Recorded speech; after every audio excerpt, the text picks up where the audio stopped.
Hi friends, welcome back to our channel. ನಾನು ನಿಮ್ಮ ಅಶ್ವಿನಿ. ಎಲ್ಲರೂ ಹೇಗಿದ್ದೀರಾ? ನಾನಂತೂ ತುಂಬ ಚೆನ್ನಾಗಿದ್ದೀನಿ. ಇಲ್ಲಿ ನೋಡ್ತಾ ಇದ್ರಲ್ವಾ ಯಾವ ರೀತಿ ರೆಡಿ ಮಾಡಿದ್ದಾರೆ ನನ್ನ ಮಕ್ಕಳು. ಹಿಂದ್ಗಡೆ ಅದು ಹಾರ್ಟ್ ಸಿಂಬಲಿಂದ ಬರುತ್ತಲ್ವಾ, ಅದನ್ನು ಇಟ್ಟಿದ್ದಾರೆ. ಮತ್ತು ಆ ಕಡೆ ಎರಡು ಗೊಂಬೆ ಇಟ್ಬಿಟ್ಟು ವಿಡಿಯೋ ಶೂಟ್ ಮಾಡ್ತಾ ಇದ್ದಾರೆ. ಅದೇನೋ ಒಂಥರ ಲೈಟಿಂಗ್ಸ್ ಸೆಟ್ ಥರ ಕಾಣ್ತಾ ಇದೆ. ಏನೇನೋ ಮಾಡ್ತಾ ಇರ್ತಾರೆ. ಇವಾಗ ಫ್ರೀ ಬೇರೆ ಇದ್ದಾರಲ್ವಾ, ಏನಾದರೂ ಒಂದು ತರಲೆ ಕೆಲಸ ಇಲ್ಲಾಂದ್ರೆ ಏನಾದರೂ ಈ ಥರ ಮಾಡ್ತಾ ಇರ್ತಾರೆ.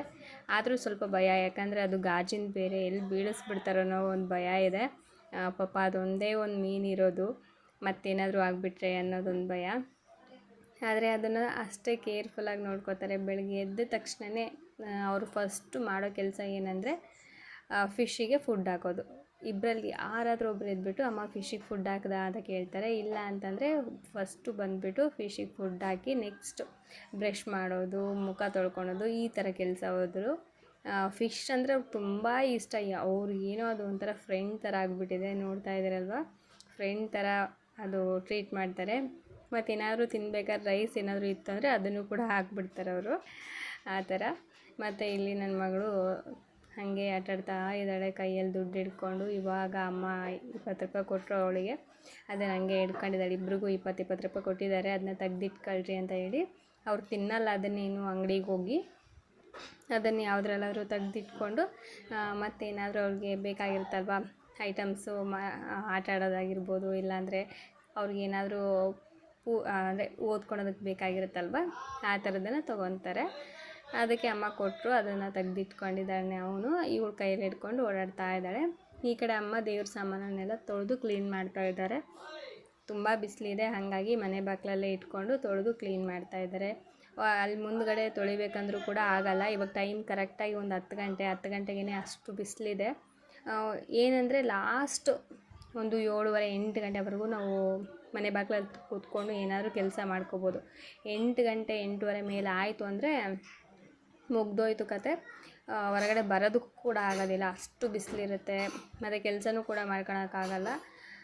ಅದಕ್ಕೋಸ್ಕರನೇ ಮನೆ ಬಾಗಿಲಲ್ಲೇ ಈ ಥರ ಮುಂದ್ಗಡೆ ಸೀಟೆಲ್ಲ ಹಾಕ್ಸ್ಕೊಂಡಿದ್ದೀವಲ್ಲ, ಅಲ್ಲಿ ಕೂತ್ಕೊಂಡು ಇದನ್ನೆಲ್ಲ ತೊಳೆಯೋದು, ಬಟ್ಟೆ ಏನಾದರೂ ಒಗೆಯೋದಿದ್ರೆ ಒಗ್ಕೊಳೋದು, ಹಂಗೆಲ್ಲ ಮಾಡ್ಕೊತೀವಿ. ಮತ್ತು ಇಲ್ಲಿ ನನ್ನ ಮಗ ಅಲ್ಲಿ ಕೂತ್ಕೊಂಡು ನಮ್ಮ ಅಮ್ಮನ ಜೊತೆ ಮಾತಾಡ್ಕೊತ ಕೂತ್ಕೊಂಡಿದ್ದಾನೆ. ಅವನಿಗೇನಂದರೆ ನಾನಿಲ್ಲಾಂದ್ರೂ ಪರವಾಗಿಲ್ಲ, ಅವನಿಗೆ ಮೇನು ಅಮ್ಮ ಇರಬೇಕು. ಅಮ್ಮ ಇದ್ದರೆ ಸಾಕು, ಯಾರೂ ಬೇಡ ಅವನಿಗೆ. ಊಟ ತಿಂಡಿ ಏನೂ ಬೇಡ, ಅವ್ನು ಫುಲ್ ಹ್ಯಾಪಿ, ಫುಲ್ ಎನರ್ಜೆಟಿಕ್ ಆಗಿರ್ತಾನೆ. ಅಮ್ಮ ಒಂದಿನ ಮನೇಲಿಲ್ಲ ಅಂದರೆ ಸಾಕು, ಏನೋ ಕಳ್ಕೊಂಬಿಟ್ಟಿದ್ದೀನೇನೋ ಅನ್ನೋ ಥರ ಇರ್ತಾನೆ. ಯಾವಾಗ ಬರುತ್ತಮ್ಮ ಅಂತ ಹೇಳ್ತಾನೆ. ಮೊದಲೆಲ್ಲ ಅವನು ನಮ್ಮಮ್ಮಂಗೆ ಅಮ್ಮ ಅಂತ ಕರಿತಾ ಇದ್ದ, ಅಜ್ಜಿ ಅಂತ ಕರಿತಾ ಇರಲಿಲ್ಲ. ಇವಾಗಲೂ ಅಮ್ಮ ಅಂತಲೇ ಕರಿತಾನೆ. ನನಗೆ ಹೆಸ್ರಿಟ್ಟು ಕರಿತಾ ಇದ್ದ. ಮನೇಲೆಲ್ಲ ನನ್ನ ಆಶಾ ಅಂತ ಕರೀತಾರೆ. ಸೊ ಅವನು ಕೂಡ ಹಂಗೆ ಆಶಾ ಅಂತ ಕರಿತಾ ಇದ್ದ. ಅವನು ಯಾವಾಗ ಅದನ್ನು ಬಿಟ್ಟಿದ್ದಂದರೆ ಅವನು 2nd ಸ್ಟ್ಯಾಂಡರ್ಡ್ ಬಂದಮೇಲೆ ಅವನು ಆಶಾ ಅಂತ ಕರೆಯೋದು ಬಿಟ್ಟಿದ್ದು. ಅಲ್ಲಿವರೆಗೂ ಕೂಡ ಅವನು ನನ್ನ ಹೆಸ್ರಿಟ್ಟೇ ಕರೆದಿದ್ದಾನೆ. ಯಾರಿಗೆಲ್ಲ ಅನುಭವ ಆಗಿದೆ, ನಿಮ್ಮ ಮನೇಲಿ ಕೂಡ ನಿಮ್ಮ ಮಕ್ಕಳು ಹೀಗೆ ಕರೆದಿದ್ದಾರಾ ನಿಮ್ಮನ್ನು ಹೆಸರಿಟ್ಕೊಂಡು ಅನ್ನೋದನ್ನ ಕಾಮೆಂಟ್ ಮಾಡಿ. ನನ್ನ ಮನೆಯಲ್ಲಿ ನಾನು ಎಷ್ಟು ಸಲ ಹೇಳಿದ್ರು ಕೂಡ ಅವ್ನು ಚೇಂಜ್ ಆಗಲಿಲ್ಲ. ಆಮೇಲೆ ಸ್ಕೂಲಲ್ಲಿ ಏನೋ ಹೇಳಿದ್ದಕ್ಕೆ ಅವಾಗ ಅವ್ನಿಗೆ ಏನು ಅನಿಸ್ತೋ ಏನೋ, ಆವಾಗಲಿಂದ ಅಮ್ಮ ಅಂತ ಕರೆಯೋದಕ್ಕೆ ಸ್ಟಾರ್ಟ್ ಮಾಡ್ದೆ.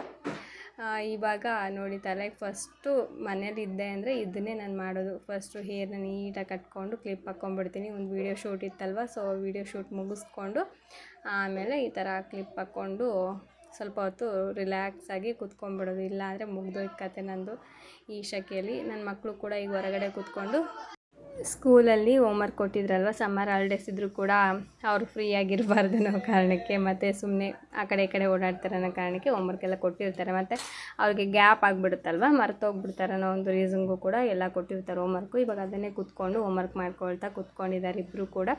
ಅವ್ರಿಗೇನೆಂದರೆ ಮನೆ ಒಳಗಡೆ ಕೂತ್ಕೊಂಡ್ರೆ ಅವ್ರಿಗೆ ಒಂದು ಟಿ ವಿ ಹಚ್ಕೋತಾರೆ, ಇಲ್ಲಾಂದರೆ ಫ್ಯಾನ್ ಹಚ್ಕೊಂಡು. ಫ್ಯಾನ್ ಅಂದರೆ ತುಂಬ ಹೀಟ್ ಇರುತ್ತೆ, ಮತ್ತು ಟಿ ವಿ ಹಚ್ಕೊಂಡ್ರು ಅಂದರೆ ಹೋಮ್ವರ್ಕೇ ಮಾಡಲ್ಲ, ಟಿ ವಿ ನೋಡ್ಕೊತ ಕೂತಿರ್ತಾರೆ. ಹಾಗಾಗಿ ಇಲ್ಲಿ ಹೊರಗಡೆ ಕೂರಿಸ್ಬಿಟ್ವಿ ಅಂದರೆ ಅವ್ರ ಪಾಡಿಗೆ ಅವ್ರು ಹೋಮ್ವರ್ಕ್ ಮಾಡ್ಕೋತಾರೆ, ಏನೂ ತರಲೆ ಕೆಲಸ ಮಾಡಲ್ಲ. ಮತ್ತು ತಣ್ಣಗೂ ಕೂಡ ಇರುತ್ತಲ್ವ ಇಲ್ಲಿ ಮನೆ ಮುಂದ್ಗಡೆ ಅಂದ್ಬಿಟ್ಟು ಕೂರಿಸಿದ್ದೀನಿ. ಹೋಮ್ವರ್ಕ್ ಮಾಡ್ಕೊತಾ ಇದ್ದರು. ಅವಳಿಗೂ ಕಾಂಪಿಟೇಷನ್, ಯಾರು ಫಸ್ಟ್ ಮುಗಿಸ್ತೀವಿ ಅಂತ ಹೇಳಿ. ಮತ್ತು ಟ್ಯೂಷನ್ ಹೋಮ್ವರ್ಕ್ ಎಲ್ಲ ಇರುತ್ತಲ್ವ, ಅದನ್ನು ಏನಾದರೂ ಹೋಮ್ವರ್ಕ್ ಇತ್ತು ಅಂದರೆ ಇವಾಗಲೇ ಮಾಡ್ಕೋತಾರೆ. ಆಮೇಲೆ ಇನ್ನೊಂದು ಸ್ವಲ್ಪ ಹೊತ್ತು ಬಿಟ್ಟು ಮತ್ತೇನಾದರೂ ಗೇಮ್ಸ್ ಆಟ ಆಡೋದು ಹಂಗೆಲ್ಲ ಮಾಡ್ತೀವಿ. ಇವತ್ತು ಯಾವ ಗೇಮ್ಸ್ ಆಡ್ತಿದ್ದೀವಿ ಅಂತಲೂ ಕೂಡ ನಿಮ್ಗೆ ತೋರಿಸ್ತೀನಿ. ಇಲ್ಲಿ ನನ್ನ ಮಗ ನೋಡಿ ಇಂಥ ಕೆಲಸ ಮಾಡಿದ್ದಾನೆ ಅಂದರೆ, ಪ್ಲೇವುಡ್ ಇರುತ್ತಲ್ವ, ಅದು ಸ್ವಲ್ಪ ಡೆಸ್ಟ್ ಆಗಿಬಿಟ್ಟಿತ್ತು. ಅದಕ್ಕೆ ಸೋಪೆಲ್ಲ ಹಚ್ಬಿಟ್ಟು ಬ್ರಷ್ ಹಾಕಿ ಚೆನ್ನಾಗಿ ತಿಕ್ಕಿಬಿಟ್ಟಿದ್ದಾನೆ. ತಿಕ್ಕಿ ಅಲ್ಲಿ ಬಿಸಿಲಿಗೆ ಇಟ್ಟಿದ್ದಾನೆ ನೋಡಿ, ಅಲ್ಲಿ ಕಾಣ್ತಾ ಇದೆಯಾ, ಬಿಸಿಲಿಗೆ ಇಟ್ಟಿದ್ದಾನೆ. ಮತ್ತು ಇದೇನೆಂದರೆ ಅಮ್ಮ ಆಗಿತ್ತಲ್ವ, ಅಲ್ಲಿ ಒಂದು ಮಾರ್ಕ್ ಅದು ತೆಗ್ದು ಬಿದ್ದುಬಿಟ್ಟಿದೆ. ಅದ್ರ ಮೇಲ್ಗಡೆ ಅದು ಕುಂಕುಮ ಹಚ್ಕೊಂಡಿದ್ದಾನೆ, ಅಲ್ಲ ಕುಂಕುಮ ಅಲ್ಲ ವಿಭೂತಿಯನ್ನು ಹಚ್ಕೊಂಡಿದ್ದಾನೆ. ಅದನ್ನೇ ನೋಡ್ತಾ ಇದ್ದೆ ನಾನು. ಮತ್ತು ಅಲ್ಲಿ ಪ್ಲೇವುಡ್ ಇದೆ ನೋಡಿ, ಅದು ಒಣಗಲಿ ಅಂತ ಹೇಳ್ಬಿಟ್ಟು ಇಟ್ಟಿದ್ದಾನೆ. ಅದೆಷ್ಟೊತ್ತಿಗೆ ಒಣಗುತ್ತೋ ಗೊತ್ತಿಲ್ಲ. ಅದು ಒಣಗಿದ ಮೇಲೆ ಏನು ಅದು ಚೌಕಾಬಾರ ಅಂತ ಹೇಳ್ತಾ ಹಾಗೆ ಕೈಗೆ ಬ್ರಾಸ್ಲೈಟ್ ಹಾಕ್ಕೊಂಡಿದ್ದೆ. ನಂಗೆ ತುಂಬ ಇಷ್ಟ ಈ ಥರದ್ದು ಕೈಗೆ ಬ್ರಾಸ್ಲೈಟ್ ಹಾಕ್ಕೋಬೇಕಂತ.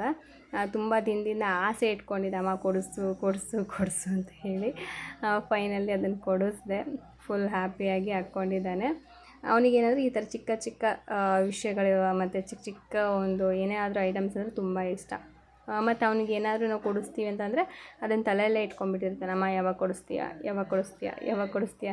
ಅವ್ನು ಟಾರ್ಚರ್ ತಡ್ಕೊಳಕ್ಕಾಗದೆ ಓಡೋಗಿ ಕೊಡಿಸ್ಬೇಕು ನಾವು, ಆ ಥರ ಮಾಡಿಬಿಡ್ತಾನೆ. ಇವಾಗ ಚೌಕಾಬಾರ ಅಂತ ಹೇಳ್ಬಿಟ್ಟು ತೊಗೊಂಡಿದ್ದೀವಿ. ನಮ್ಮ ಕಡೆ ಇದನ್ನು ಚಾವಿ ಆಡೋದು ಅಂತ ಹೇಳ್ತೀವಿ. ನಿಮ್ಮ ಕಡೆ ಏನಂತ ಕರಿತೀರ ಅಂತ ಹೇಳಿ ಕಾಮೆಂಟ್ ಮಾಡಿ. ಇದು 5 ಮನೆಯದು, ಮತ್ತು ಕೆಲವೊಬ್ರು 9 ಮನೆ ಏನೋ 7 ಮನೆ ಏನೋ ಆಡ್ತಾರೆ.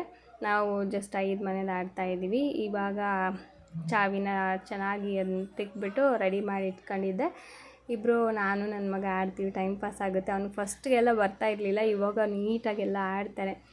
ಯಾವ್ಯಾವ ಮನೆ ಬಿಡಬೇಕು, ಹೆಂಗೆ ಬಿಡಬೇಕು ಅನ್ನೋದು ಪ್ರತಿಯೊಂದು ಕೂಡ ಗೊತ್ತು ನೋಡಿ. ಒಂದು ಕಡೆ ನಾವು ಲವಂಗ ಇಟ್ಕೊಂಡಿದ್ದೀವಿ, ಇನ್ನೊಂದು ಕಡೆ ಕಡ್ಡಿ ಬರುತ್ತಲ್ವ, ಬರ್ಲು ಕಡ್ಡಿ ಅಂತೀವಲ್ಲ, ಅದನ್ನು ಇಟ್ಕೊಂಡಿದ್ದೀನಿ.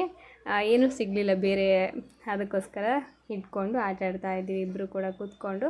ಸೊ ನೀವು ನಿಮ್ಮ ಮಕ್ಕಳಿಗೆ ಏನು ಆಟ ಕಲಿಸ್ತಿದ್ದೀರಾ, ಏನು ಆಟ ಆಡಿಸ್ತಿದ್ದೀರಾ ಅಂತ ಕಾಮೆಂಟ್ ಮಾಡಿ. ಯಾಕಂದರೆ ಬರೀ ಮೊಬೈಲಲ್ಲೇ ಅವ್ರನ್ನ ಮುಳುಗ್ಸೋಕ್ಕಿಂತ ಈ ಥರ ಏನಾದರೂ ನಾವು ಚಿಕ್ಕವರಿದ್ದಾಗ ಆಡಿದಂಥ ಗೇಮ್ಸ್ನ ಅವ್ರಿಗೆ ಆಡಿಸೋದ್ರಿಂದ ಅವ್ರಿಗೂ ಕೂಡ ತಲೆಯಲ್ಲಿ ಉಳಿಯುತ್ತೆ. ಈ ಥರ ಗೇಮ್ಸ್ ಇತ್ತಾ, ಈ ಥರ ಗೇಮ್ಸ್ ಆಡ್ಬೋದಲ್ವಾ ಅಂತಂದೇಳಿ ಅನಿಸುತ್ತೆ. ಇಲ್ಲಾಂದರೆ ಇವಾಗಿನ ಮಕ್ಕಳು ಏನು ಮಾಡ್ತಾರೆ ಅಂದರೆ ಒಂದು ಟಿ ವಿ, ಇನ್ನೊಂದು ಫೋನು, ಅದು ಬಿಟ್ಟರೆ ಮತ್ತೇನು ಗೊತ್ತಿಲ್ಲ ಅವರಿಗೆ. ಅದಕ್ಕೋಸ್ಕರನೇ ನಾನು ಇಲ್ಲಿ ಕೂರಿಸ್ಕೊಂಡು, ಟೈಮು ಇಲ್ಲ ಹೇಳ್ಬೇಕಾದ್ರೆ ಕೆಲಸ ಇದೆ ನನಗೆ, ಆದ್ರೂ ಅವ್ರ ಜೊತೆ ಸ್ವಲ್ಪ ಹೊತ್ತು ಟೈಮ್ ಸ್ಪೆಂಡ್ ಮಾಡೋ ಕೆಲಸ ಇದ್ದಿದ್ದೆ ಅಂದ್ಬಿಟ್ಟು ಇಲ್ಲಿ ನಾನು ಅವನ ಜೊತೆ ಚಾವಿ ಆಡ್ತಾಯಿದ್ದೀನಿ. ಅದಾದಮೇಲೆ ಇದು ಮಕ್ಕಳಿಗೆ ಹಣ್ಣು ಕಟ್ ಮಾಡ್ಕೊಳ್ಳೋಣ ಅಂತ ಅಂದ್ಬಿಟ್ಟು ನಾನು ಹಣ್ಣು ಕಟ್ ಮಾಡ್ತಾಯಿದ್ದೀನಿ, ಕಲ್ಲಂಗಡಿ ಹಣ್ಣು. ಇವಾಗೆಲ್ಲ ತುಂಬ ಬಿಸಿಲಿದೆ ಅಲ್ಲ ಫ್ರೆಂಡ್ಸ್, ಜಾಸ್ತಿ ಮಕ್ಕಳಿಗೆ ಊಟ ಮಾಡ್ತಾಯಿದ್ರು ಪರವಾಗಿಲ್ಲ, ಈ ಥರ ಹಣ್ಣು, ನೀರು, ಮಜ್ಜಿಗೆ ಈ ಥರದನ್ನು ಜಾಸ್ತಿ ಕೊಡಿ. ಯಾಕಂದರೆ ತುಂಬ ಬಿಸಿಲಿದೆ. 45 ಡಿಗ್ರಿವರೆಗೂ ಕೂಡ ಹೋಗುತ್ತೆ ಅಂತಲೂ ಕೂಡ ಮೊಬೈಲಲ್ಲಿ ಟಿ ವಿಯಲ್ಲೆಲ್ಲ ತೋರಿಸ್ತಾ ಇದ್ದಾರೆ. ಆದಷ್ಟು ಮಕ್ಕಳನ್ನ ಹೊರಗಡೆ ಕಳಿಸ್ಬೇಡಿ. ಆದಷ್ಟು ನಾವಾಗಲಿ ದೊಡ್ಡವರಾಗಲಿ ಮಕ್ಕಳಾಗಲಿ ಸ್ವಲ್ಪ ಚೆನ್ನಾಗಿ ನೀರು ಕುಡಿಯೋದು, ಮಜ್ಜಿಗೆ ಕುಡಿಯೋದು, ಮೊಸರನ್ನ ಆ ಥರ ಮಾಡ್ಕೊಂಡು ತಿನ್ನೋದು ಬೆಟರ್ ಅನ್ಬೋದು ಇವಾಗಿನ ಇದರಲ್ಲಿ. ಮತ್ತು ಈ ಥರ ಕಲ್ಲಂಗಡಿ ಹಣ್ಣು ಕೂಡ ತಿನ್ನೋದು ತುಂಬ ಒಳ್ಳೆಯದು. ಯಾಕಂದರೆ ನಮ್ಗೆ ಜಾಸ್ತಿ ನೀರಿನ ಅಂಶ ಮೈಯಲ್ಲಿರುತ್ತೆ. ಅದಕ್ಕೋಸ್ಕರ ನಾನು ಕಲ್ಲಂಗಡಿ ಹಣ್ಣನ್ನು ತರಿಸಿದ್ದೆ. ಇವಾಗ ಅದನ್ನು ಕಟ್ ಮಾಡಿ ಕೊಡ್ತಾಯಿದ್ದೀನಿ. ಆಲ್ಮೋಸ್ಟ್ ಇವಾಗ ನಮ್ಮೂರಲ್ಲಿ ಮಧ್ಯಾಹ್ನ ಟೈಮಲ್ಲಿ ಆಗಲೇ 35 ಡಿಗ್ರಿ ಇದು ಇರುತ್ತೆ, ಬಿಸಿಲು ಇರುತ್ತೆ ನಮ್ಮೂರಲ್ಲಿ 35. ಇವಾಗ ಏನಂದರೆ ಮೊಬೈಲಲ್ಲೇ ನಿಮ್ಗೆ ತೋರಿಸ್ಬಿಡ್ತಾರೆ ನಿಮ್ಮ ಸರೌಂಡಿಂಗಲ್ಲಿ ಎಷ್ಟು ನಿಮಗೆ ಬಿಸಿಲಿದೆ, ತಾಪಮಾನ ಇದೆ, ವೆದರು ಅನ್ನೋದನ್ನು ತೋರಿಸ್ಬಿಡುತ್ತೆ. ಸೊ ಅದನ್ನು ನೋಡ್ತಾ ಇರ್ತೀವಲ್ವ, 35 ಇರುತ್ತೆ. ಮಧ್ಯಾಹ್ನ 1 ಗಂಟೆ 2 ಗಂಟೆ ಆಯಿತು ಅಂದರೆ ಸಾಕು, ಆ ಒಂದು 35 ಡಿಗ್ರಿಗೇ ನಾವು ತಡ್ಕೊಳಕ್ಕಾಗಲ್ಲ. ಇನ್ನು 45 40 ಅಂದರೆ ಇನ್ನು ಯಾವ ರೇಂಜಿಗಿರುತ್ತೆ ಅಂತಂದು ಊಹೆ ಮಾಡ್ಕೊಳಕ್ಕೂ ಕೂಡ ಆಗೋಲ್ಲ.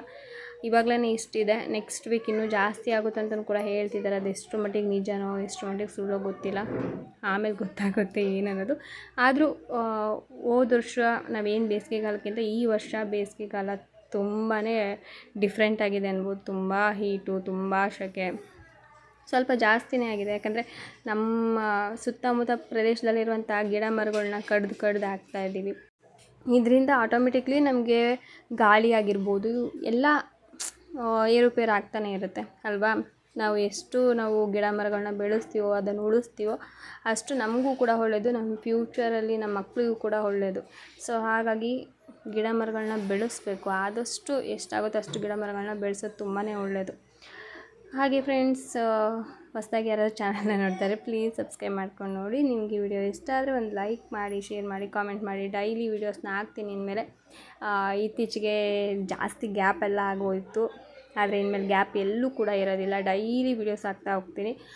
ಆದಷ್ಟು ಏನಂದರೆ ನಮ್ಮ ಮನೆ ಏನು ವ್ಲಾಗ್ ನಡೀತಾ ಇರುತ್ತೋ ಅಥವಾ ಏನು ನಡೀತಾ ಇರುತ್ತೋ ದಿನನಿತ್ಯದ್ದು ಪ್ರತಿಯೊಂದು ಕೂಡ ನಾನು ಶೇರ್ ಮಾಡ್ಕೋತೀನಿ. ನಿಮ್ಗೆ ಇಷ್ಟ ಆಗುತ್ತೆ ಅಂತ ಅಂದ್ಕೊಂಡಿದ್ದೀನಿ. ಹಾಗೆ ಆದಷ್ಟು ಎಲ್ಲರೂ ಕೂಡ ಸೇಫಾಗಿರಿ. ಮಕ್ಕಳನ್ನ ಬೆಳಗ್ಗೆ 11 ಗಂಟೆಯಿಂದ ಸಂಜೆ ಒಂದು 3 ಗಂಟೆವರೆಗೂ ಕೂಡ ಹೊರಗಡೆ ಕಳ್ಸೋದಕ್ಕೆ ಹೋಗಬೇಡಿ. ಬಿಸಿಲಲ್ಲಿ ನೀವಾದ್ರೂ ಅಷ್ಟೇ, ದೊಡ್ಡವರಾದ್ರೂ ದಯವಿಟ್ಟು ಹೊರಗಡೆ ಜಾಸ್ತಿ ತಿರ್ಗೋದಕ್ಕೆ ಹೋಗಬೇಡಿ. ಅನವಶ್ಯಕವಾಗಿ ಹೋಗಬೇಡಿ. ಏನಾದರೂ ಕೆಲಸ ಇದ್ದರೆ ಮಾತ್ರ ಹೋಗಿ, ಇಲ್ಲ ಅಂದರೆ ಆದಷ್ಟು ಒಳಗಡೆ ಇರೋದಕ್ಕೆ ಟ್ರೈ ಮಾಡಿ. ಇವಾಗ ದುಡಿಯೋಕ್ಕೆ ಹೋಗೋರಂತೂ ಹೋಗಲೇಬೇಕಾಗುತ್ತೆ, ಮನೇಲಿ ಇರೋದಕ್ಕಾಗಲ್ಲ. ಅಂಥವ್ರು ಜಾಸ್ತಿ ನೀರನ್ನು ಕುಡೀರಿ, ಮಜ್ಜಿಗೆ ಆ ಥರದ್ದನ್ನು ತೊಗೊಳ್ಳಿ. ಮತ್ತು ರಾಗಿ ಅಂಬಲಿ, ರಾಗಿ ಗಂಜಿನ ತೊಗೊಳ್ಳಿ. ಅದು ನಮ್ಮ ದೇಹಕ್ಕೆ ತುಂಬಾ ತಂಪು ಕೊಡುತ್ತೆ. ಆವಾಗ ನಮಗೆ ಒಂದು ಸ್ವಲ್ಪ ನಾವು ವೆದರೆಲ್ಲ ಅಡ್ಡಾಡಿರೋ, ಆ ಥರ ಬಿಸಿಲಲ್ಲಿ ಅಡ್ಡಾಡಿರೂ ಕೂಡ ನಮಗೇನು ಪ್ರಾಬ್ಲಮ್ ಆಗೋದಿಲ್ಲ. ಓಕೆನಾ? ಸೊ ಎಲ್ಲರೂ ಕೂಡ ಸೇಫಾಗಿರಿ ಅಂತ ಹೇಳಿ ಕೇಳ್ಕೊತೀನಿ. Thank you for watching. Bye.